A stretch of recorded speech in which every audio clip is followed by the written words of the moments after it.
We have it both on the industrial side and on the power side. Obviously, the demand for power, both on the generation side and on transmission and distribution, has been a key driver. And that's not only in South Africa, that includes some of the countries in Southern Africa. We have seen a very large order in Botswana, some orders in the DRC. On the industrial side, we're carrying on the Vale project in Mozambique. We got some projects also on the DRC, so both on the industrial side and on the power side. And obviously the demand for generation in South Africa drives not only ABB's business on the power side, on the product side, but also on the system side. We had a reasonable order backlog last year. We had a very good order intake in 2008. So it decreased in 2009 and is now back on track in 2010. So I would say that some of the projects are long projects. If I look at Moatize in Mozambique, if I look at some of the power plants in South Africa, where we have got 2 to 3 year long projects, and obviously some of the good orders we got in 2010 has helped us into this very, very healthy order backlog. For many years, ABB has been investing in South Africa. You yourself at Engineering News, you had the chance to interview our global CEO when he was here in November 2009, and he said that ABB would continue to invest in emerging markets in South Africa. Was part of that strategy. So we acquired a capacitor manufacturing unit at the back end of 2009. We invested heavily on this building, which is a benchmark on manufacturing and on offices for the ABB Group.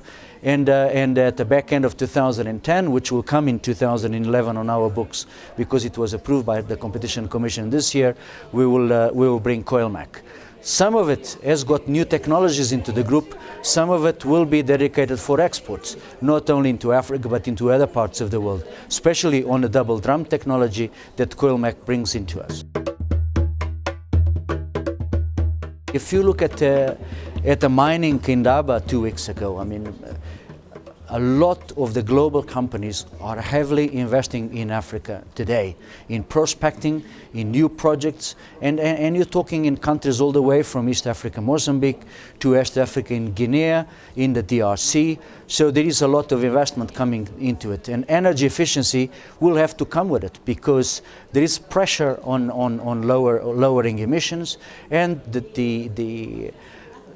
the demand for power has to be reduced. So companies will have to be a lot more energy efficient when it comes to their future.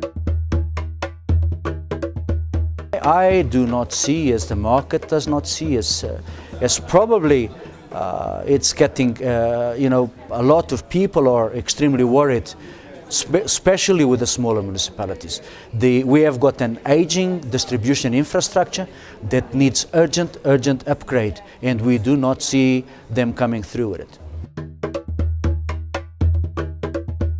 I see more demand on the industrial side.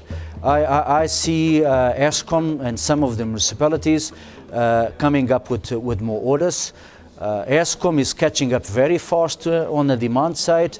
We are on face of a global company with global quality. What happened in 2008 and 2009 is behind us.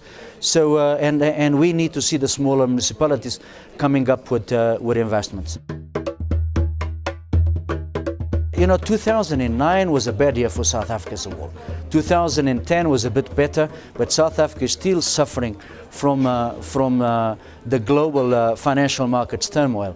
We need to in 2011 to look at the internal market, to look at exports, to make sure that we keep the jobs growing.